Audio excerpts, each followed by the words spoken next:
Bengali web স্টুডিওর পক্ষ থেকে আলোকযাত্রীর নিবেদন গল্প স্বল্প। আজকের গল্প স্বল্প শরদিন্দু বন্দ্যোপাধ্যায় রচিত বরলাভ অবলম্বনে মন গহীন। সঙ্গীত বিবিধ নেপথ্য সঙ্গীত থেকে, শব্দ সংযোজনা ও সম্পাদনায় ইউভি প্রোডাকশনস,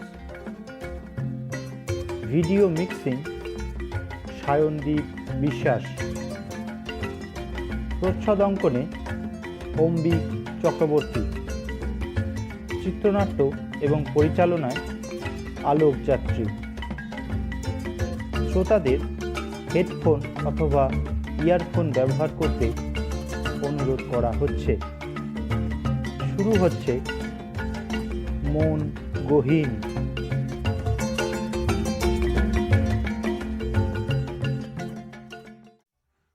লেখক বলেছেন, জলের তল পাওয়া যায়, কিন্তু মনের তল পাওয়া দায়। মানে কে বলেছেন সেটা ঠিক জানা নেই, তবে যেই বলুন কথাটা কিন্তু বেশ সত্যি। কি বলেন? প্রায় সমবয়সী প্রথম পক্ষের কন্যা এবং দ্বিতীয় পক্ষের পত্নী নিয়ে দিব্যি সুখেই ছিলেন সারদাবাবু, নসিপুরের হাকিম। হঠাৎ তার ঘাড়ে চাপল পূর্বোক্ত দায় নেবার ভূত। ব্যাস, আবার কি, ভূতের কিল খেয়ে তার প্রাণ ওষ্ঠাগত প্রায়। তা ব্যাপারটা খানিকটা এইরকম। সারদাচরণ ধর্মভীরু মানুষ, কাজেই উকিল থেকে হাকিমের পদে প্রমোশন পেয়েও সুবিচার করার দুরন্ত বাসনা তার মনে সদা জাগ্রত থাকত। অথচ আদালতের সব উকিল সাক্ষী যে ডাহা মিথ্যেবাদী, একথাও তিনি জানতেন। মনে মনে ভাবতেন, ইস, মুখ দেখে যদি মনের তল পেতে পারতুম। আর পাওয়ার চেষ্টাও তিনি বিলক্ষণ করতেন। ফলে তার অধিকাংশ রায়ই আপার কোর্টে যেত খারিজ হয়ে। এমত অবস্থায় হঠাৎ একদিন তিনি দেবীর বর লাভ করলেন।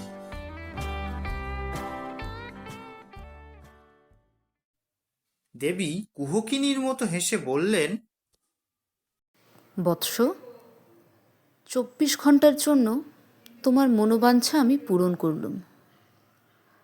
কাল রাতের পরেও যদি এই ইচ্ছা তোমার থাকে, তাহলে না হয় বরটা ফাইনাল করে দেব। বলে তিনি হাওয়ায় মিলিয়ে গেলেন। পরের দিন ঘুম ভাঙতে বেশ দেরি হলো সারদাবাবুর। ঘুম ভেঙে দেখলেন ঝি বিছানার পাশে টি টেবিলে চা রাখছে। চোখ খুলতেই তার কানে এলো ঝি বলছে, ঘাটের মরা বুড়োর মরণও হয় না, 3 প্রহর বেলা অবধি খাটে গড়াগড়ি করছে। ঝিকে তিনি খুবই মৃদুভাষী বলে জানতেন, কাজেই স্রেফ চমকে উঠলেন। ধর্মর করে উঠে বললেন, কি বললে? কিছু বলিনি তো বাবু, চা এনেছি, উঠুন। বলে ঝি চলে গেল। সারদাবাবু ভাবলেন, নিশ্চয়ই পেট গরম হয়েছে। স্নান সেরে খেয়ে দিয়ে বসলেন আপিসে গিয়ে। একটু পরেই সুবোধ এলো। তরুণ যুবক, সবে ওকালতি শুরু করেছে। সারদাবাবু তাকে মাঝে মধ্যেই উকিলের আদর্শ কর্তব্য সম্পর্কে নানাবিধ উপদেশ দিয়ে থাকেন। এসো হে সুবোধ, দেখো এই রায়টা আজ লিখলাম, দেখে নাও ভালো করে একবার। অনেক কিছু শিখতে পারবে এতে। হ্যাঁ হ্যাঁ, নিশ্চয়ই স্যার, নিশ্চয়ই শিখবো বলেই তো আপনার কাছে আসি। হঠাৎ অবাক হয়ে সারদাবাবু শুনতে পেলেন, গভীর মনোযোগ দিয়ে তার লেখা পড়তে পড়তে সুবোধ বলছে, কচু রায় লিখেছে। বেটা আস্ত গবেটা একটা, পেটে বোমা মারলেও এক লাইন নির্ভুল ইংরেজি বেরোবে না, আবার রসিকতা করছে রায়ের মধ্যে। দ্বিতীয় পক্ষটা বিয়ে করে রস যেন একবারে উতলে পড়ছে। মেয়েটা তো মাঝে মাঝে আসে আমায় দেখতে, আর চোখে চোখ পড়লেই লজ্জায় জিভ কেটে পালায়। হু বাবা, আমি যেন বুঝি না কিছু, এক নম্বরের শিকারী। শিউরে উঠে কানে আঙুল দিলেন সারদাবাবু, কিন্তু কিছুই হলো না। সুবোধের মুখ থেকে অশ্রাব্য কথার স্রোত সারদাবাবুর কানে নিরন্তর পৌঁছতে লাগলো। আর যথা সময়ে মেয়ে চুলের বিনুনি খুলতে খুলতে তার ঘরে প্রবেশ করলো এবং সুবোধকে দেখে জিভ কেটে পালালো। চোখে অন্ধকার দেখলেন সারদাচরণ।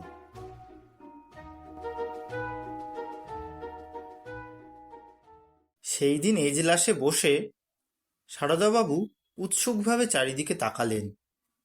সকালের ব্যাপারটা পুরোপুরি এখনো তার মগজস্থ হয়নি। খেয়েছেন কয়েকটা, তবু পুরোপুরি দমেননি। এজলাসে ক্লার্ক এবং কয়েকজন উকিল বসেছিলেন। তাদের সবার দিকে তাকিয়ে এক আশ্চর্য কলরব শুনলেন তিনি। প্রত্যেকেই একসঙ্গে বকবক করে যাচ্ছে, কিন্তু অন্যের কথা শোনার ধৈর্য কারোর নেই। সম্মিলিত ওই বকবকমের থেকে একটি শব্দ বারংবার তার কানে আসতে লাগলো, টাকা চাই, টাকা চাই। সারদাবাবু কড়া ধাতের মানুষ, ওই হট্টগোল একেবারে তার ধাতে সয় না। তিনি গর্জে উঠলেন, সাইলেন্স, এভরিবডি সাইলেন্স। সবাই অবাক হয়ে তার দিকে তাকালো। কই, কেউ তো কিছু বলেনি।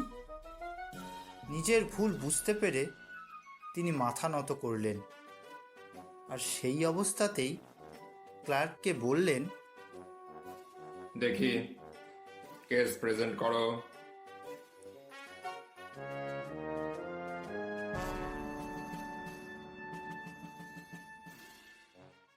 একজন উকিল উঠে দাঁড়িয়ে বললেন, স্যার, আমার ক্লায়েন্ট খুব অসুস্থ, 1 সপ্তাহের মুলতবি প্রার্থনা করি। ডাক্তারের সার্টিফিকেট? এই যে স্যার, সিভিল সার্জনের সার্টিফিকেট স্যার। উকিলের দিকে তাকিয়েই সারদাবাবু সবটাই বুঝতে পারলেন। সবই জাল, প্রেজেন্টেশন জাল, সার্টিফিকেটও ভুয়ো। এমনকি অসুস্থ ক্লায়েন্ট সেই মুহূর্তে কোর্টের কাছেই একটা দোকান থেকে জিলিপি সিঙ্গারা কিনে খাচ্ছে। কড়া সুরে সারদাবাবু বললেন, পারমিশন নট গ্রান্টেড। কেন স্যার? সিভিল সার্জনের সার্টিফিকেট। সব জাল, সব মিথ্যে। সারদাবাবু তাকিয়ে দেখলেন চারিদিকে হই হই কাণ্ড, কারোর মুখে কথা নেই। তবু এবারটা বুড়ো ভাম বলে কি? পাগলা কুকুরে কামড়েছে নাকি? সিভিল সার্জন এবার ধরে চাপকাবে। এসব শোনা যাচ্ছে, আর উকিল বলছেন, দাঁড়াও বাবা, তোমার শ্রাদ্ধ করছি। স্যার, আরেকবার বলবেন প্লিজ, হয়তো ভুল শুনলাম। বল বেটা, আরেকবার বল। সিভিল সার্জনের সার্টিফিকেট মিথ্যা, তোর বাপের নাম ভুলিয়ে ছাড়বো। প্লিজ স্যার, আরেকবার বলবেন প্লিজ। বেরো এজলাস থেকে, সব চোরের দল।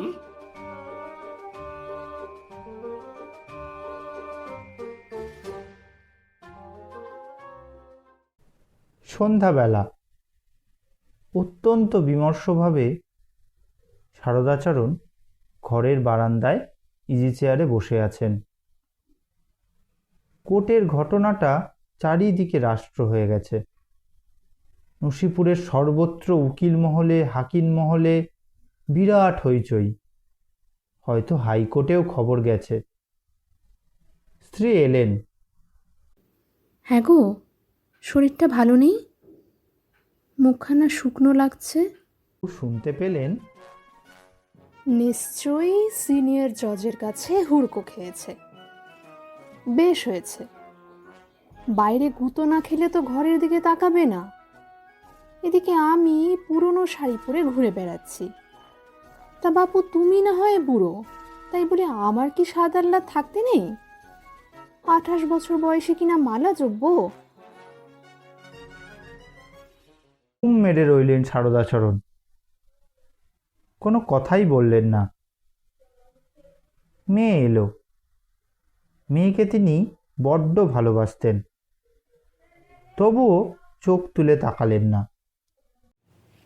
ও বাবা, তোমার মাথায় না বড্ড পাকা চুল হয়ে গেছে, তুলে দেব?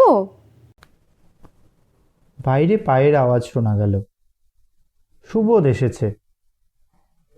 সারদাবাবু দেখলেন মেয়ে তন্ময় হয়ে তাকিয়ে রইল তার দিকে, আর বলল, যাক, এতদিনে বাবুর আসার সময় হলো। সেই কবে এক ঝলক দেখেছি, আসতেই চায় না। সারদাচরণ দেখলেন সুবোধও অনুরাগপূর্ণ চোখে দেখছে তার কন্যাটিকে। আর স্থির হয়ে থাকতে পারলেন না তিনি। লাফিয়ে পড়লেন সুবোধের ওপর।